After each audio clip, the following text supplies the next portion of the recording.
The Cabinet had 7 hours of discussion, and one of the things that we are all committed to doing is making sure that we deliver Brexit. And the Prime Minister has tried incredibly hard to secure support for her withdrawal agreement, which would allow us to leave the European Union in good order. Sadly, it did not command a majority last Friday, and now we have to do everything possible in order to concentrate minds in Parliament so that people will vote to allow us to leave in good order and in a timely way. But did the Cabinet sign off on what she said? We had a very good discussion in the Cabinet about the vital importance of making sure that we leave the European Union at the earliest possible point. And the Prime Minister, as ever, summed up... No, the Prime Minister summed up the conclusion of the Cabinet, and the view of the Cabinet collectively was that it was vitally important that any extension is as short as possible so that we can leave and avoid the European elections and make sure that we honour the Brexit referendum mandate. I'm just wondering, because a lot of people who voted for Brexit will be saying tonight, why didn't they resign? Why did they allow her to do this? To effectively hand over the fate of Brexit to Jeremy Corbyn? No, it's not handing over the fate of Brexit to Jeremy Corbyn. We'll have talks, of course, with the leader of the opposition.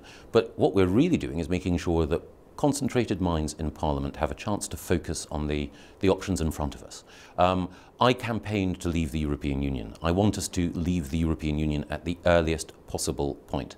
And the way to do that is to ensure that everyone has an opportunity to reflect on the manifestos on which they stood. And those manifestos, both Labour and Conservative, committed, both parties, to ensuring that we honoured that referendum result. Now, Boris Johnson, who was shoulder to shoulder with you in that campaign, concluded tonight that the government policy is any deal is better than a bad deal.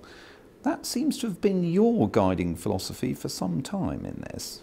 Well, I want to make sure that we leave. You've gone along with each, stepping back on... Well, I think the critical thing is that once we leave the European Union, once we're out, then we can chart our own destiny. And that's the single most important thing. And of course, the EU will hold us to the deal. You can't suddenly start changing it once the UK's left. One thing that we can do is ensure that we leave in an orderly and timely way. If we secure support for a withdrawal agreement, then we will have left the European Union.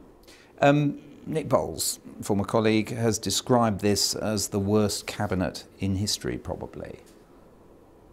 Nick is an old friend, and he made a decision last night which I very much regret. I disagree with him about a number of things, and that's one of them. Well, he also said no one in Cabinet now or since 2017 has earned the right to lead the country. That'll be you, presumably, he's talking about. Well, I shan't take it personally. Look, you're effectively handing over the destiny of Brexit to Corbyn. That's what a lot of people in Westminster are saying tonight. You've got yourself into this mess, and now you expect him to get you collectively out of it.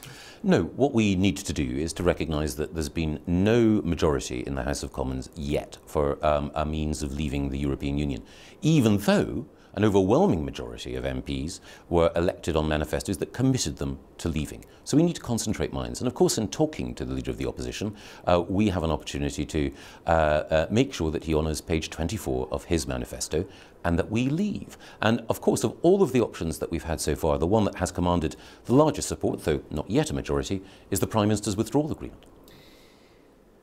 Last December, from the dispatch box, you really laid into Jeremy Corbyn. You criticised his response to the Salisbury attack. You said he'd been silent while fascists were running amok in Syria.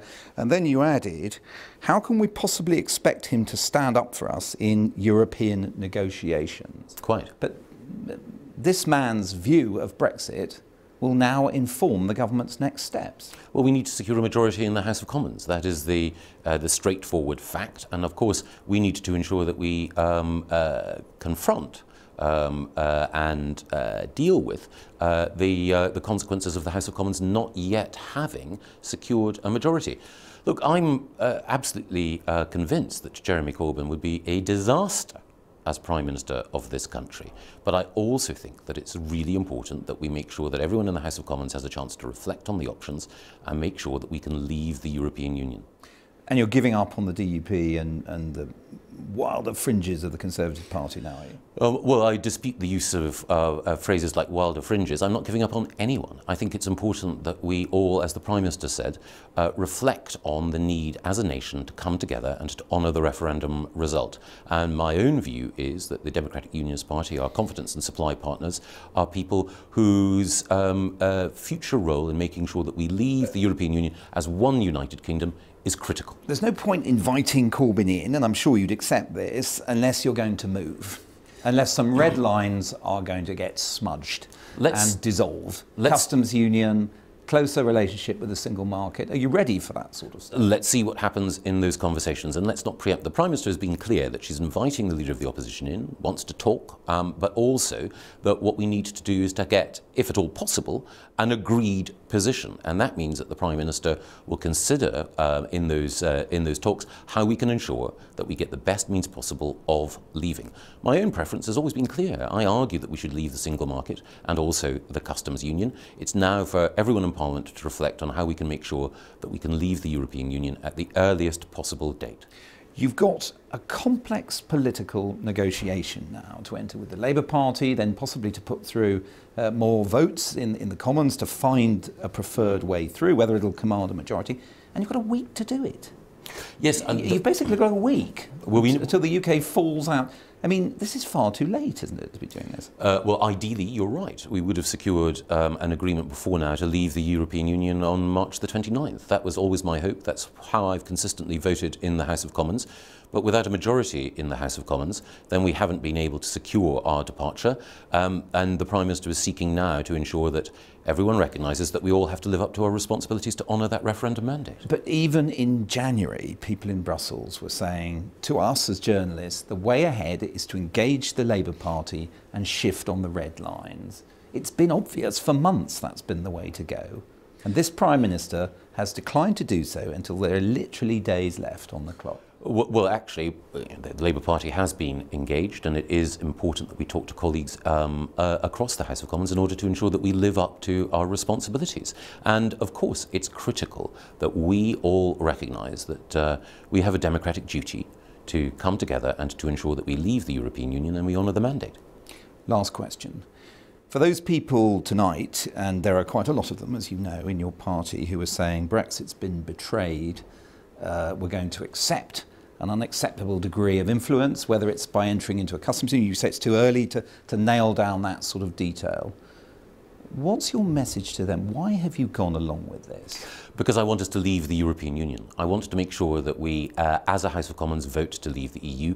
One of my concerns has been that there are people within the House of Commons who want to frustrate that referendum mandate. There are people who want to do everything possible to prevent us leaving. I want to ensure that minds are concentrated so that we do leave. That's the critical thing.